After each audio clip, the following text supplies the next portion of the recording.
کہ جب army chief کو 3 سال کی ایکسٹینشن ملتی وچ واز ایکسٹراڈنری، کہ کبھی بھی ایکسٹینشن ملتی ہے تو 1 سال کی ہوتی ہے زیادہ تر، 3 سال it's not an extension, it's a renewal of his full term.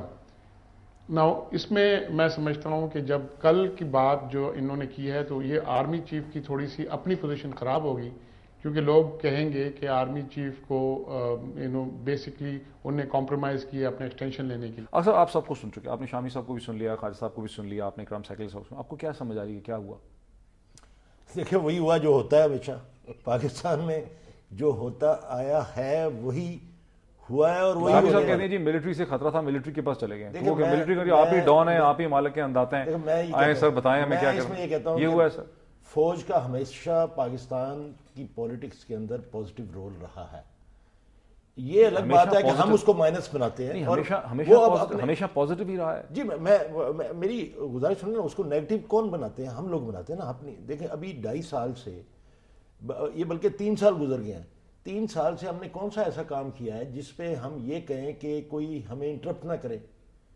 جب یہ جوڈیشل کرائسس تھے تو کس نے انٹرپٹ کیا؟ کیوں کیا؟ وہ اچھائی تھی تو یہ برائی کیوں ہے؟ مجھے اگر وہ برائی تھی تو یہ اچھائی کیوں ہے؟ میں یہ کہتا ہوں کہ جب ہم شامی صاحب کہتے ہیں کہ خطرہ فوج سے ہی تھا، اس لیے صدر صاحب اور وزیر اعظم صاحب وہ فوج کے پاس چلے گئے، انہوں نے کہا جناب مائی بات خطرہ آپ سے ہی ہے. دیکھیں کس کو خطرہ ہوتا ہے؟ خطرہ چور کو ہوتا ہے، جو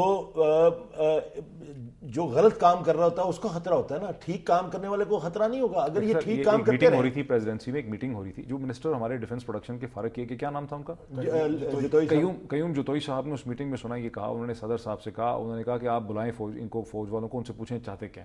وہاں بھی وہ بول رہے تھے ان کے یعنی ریزائن ہونے کے بعد کی بات ہے.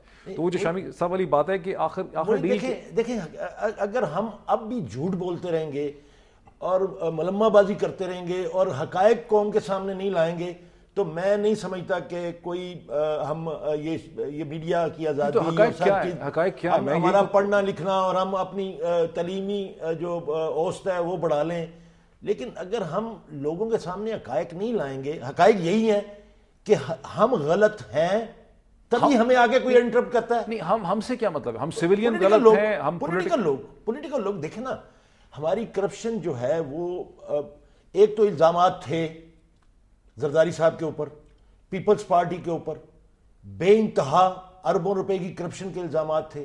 اس کے بعد پھر ان کو ایک طرح کی معافی ملی، اور اس کے بعد ان کو کس نے، مجھے یہ بتائیں کہ اس شخص کو جو آج اس ملک کا صدر ہے، کس نے یہ سہولت دی کہ وہ اس کے خلاف ایک اعتراض بھی نہیں ہوا؟ یہ بنیادی پوائنٹ آپ کا لے کے ذرا خالد صاحب کے پاس چلتے ہیں. خالد صاحب دیکھیں، ہم نے یہ دیکھا کہ پی ایم ایل این کا اصولی موقف یہ رہا گزشتہ چند ہفتوں کے درمیان، اس سارے کرائسس کے درمیان، کہ کچھ بھی ہو ملٹری کے پاس نہیں جانا ہے، ملٹری کو نہیں بلانا ہے، ملٹری کو موقع نہیں دینا ہے. اب ہم دیکھ رہے ہیں کہ حکومت خود جو چلی گئی ملٹری کے پاس چلی گئی، ان کو فریق بنا لیا، سالس بنا لیا. آغا صاحب یہ کہتے ہیں کہ سیاستدانوں کا چونکہ فیلئر ہے اور فیلئر بڑا واضح ہے، اس لیے ملٹری کو انٹروین کرنے کا یا انٹرپشن کرنے کا موقع مل ہی رہا تھا. یہ سیاستدانوں کا فیلئر جو ہے وہ بالکل ایڈمیٹڈ ایک بات ہے، لیکن اس کا جواز جو ہے وہ ہسٹوریکلی جو ہے وہ ملٹری انٹرونشن نے خود پیدا کیا ہوا ہے. اب تو چلیں انہوں نے خود بلا لیا، جس طرح شامی صاحب ایک تھیوری دے رہے ہیں وہ کسی حد تک درست ہے. انہوں نے میں فیل کیا کہ ایک پاور جو ہے وہ ایک ریالٹی ہے، تو اس کے ساتھ جو ہے مل کے جو ہے کوئی سلسلہ چلاتے رہیں.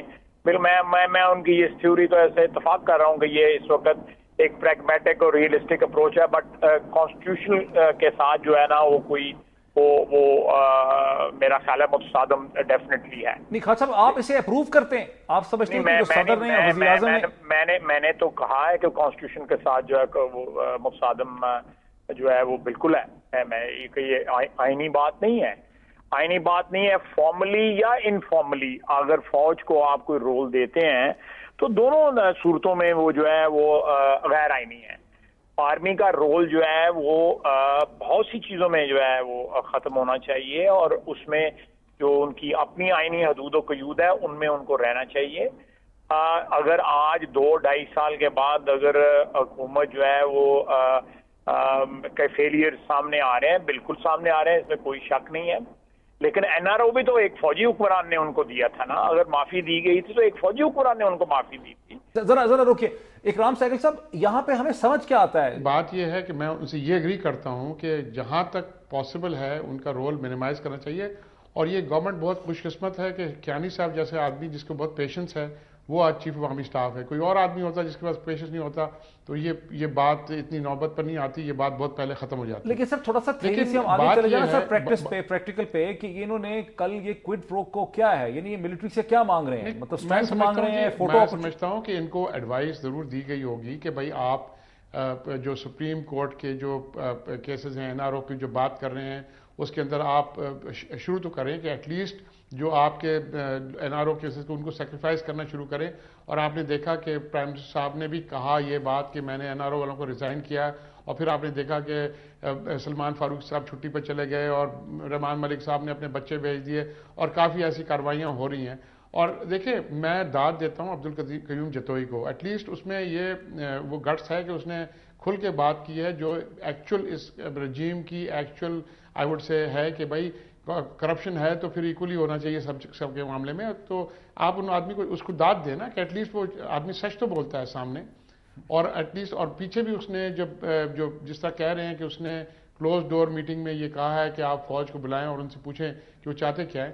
تو خالی فوج نہیں چاہتی جی، پورا ملک چاہتا ہے کہ جو کرپشن کیسز میں انوالوڈ ہیں وہ اس ایڈمنسٹریشن میں نہ انوالو. سر پورا ملک یہی چاہتا ہے. کس طرح ہو سکتا ہے کہ ایک آدمی جس کے خلاف کرپشن کے کیسز ہوں وہ آپ کے بیٹھ جائے اور سہگل صاحب پورا ملک پہلے وہ شروع ہو جائے آپ کو ڈیسیژن دینا؟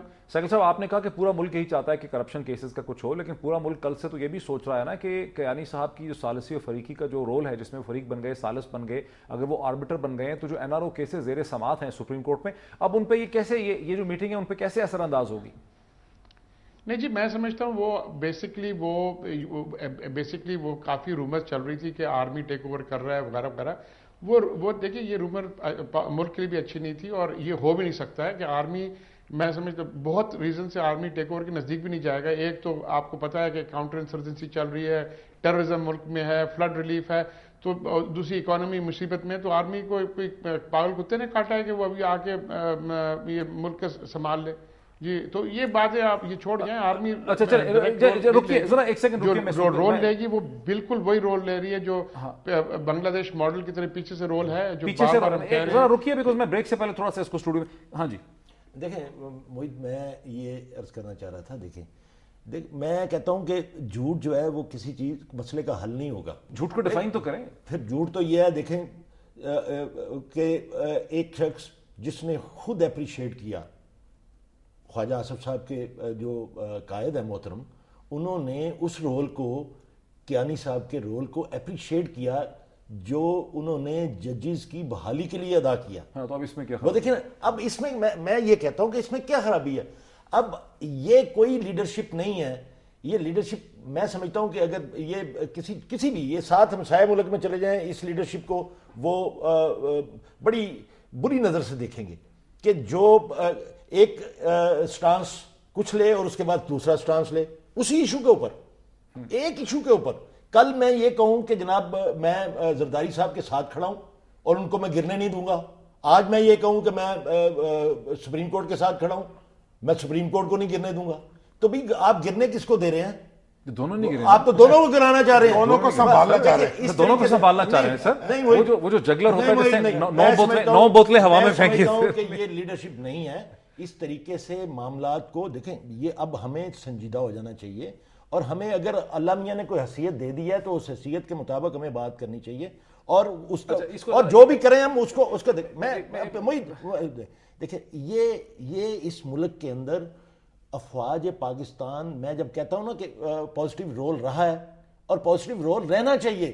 دیکھیں جو نیشنل سیکورٹی کونسل تھی اس کو وہی والا مقام آ گیا آج پھر کہ نیشنل سیکورٹی کونسل اگر رہتی اور اس کو پازیٹیولی استعمال کیا جاتا تو آج یہ اس قسم کی باتیں بات نہ آتی. Let me take a break لیتے ہیں. بات ہماری یہاں تک پہنچتی ہے. ایسا لگتا ہے اگر کامل علی آغا صاحب کی بات کو صحیح تسلیم کر لیا جائے تو ایسا لگتا ہے کہ پاکستان کے تمام طرفین کے سیاستدانوں نے تھک ہار کے یہ بات مان لی ہے کہ فوج کے بغیر جب تک فوج ایک پایا نہیں ہوگا اس ڈھانچے کا, اس سسٹم کا, یہ نظام چل نہیں پا سکتا, اس میں تصفیہ نہیں ہو سکتا, اس میں کوئی نیگوسیشن نہیں ہو سکتی. ایک بریک لیتے ہیں, بریک کے بعد ڈسکشن کو اسی پوائنٹ سے کنٹینیو کرتے ہیں.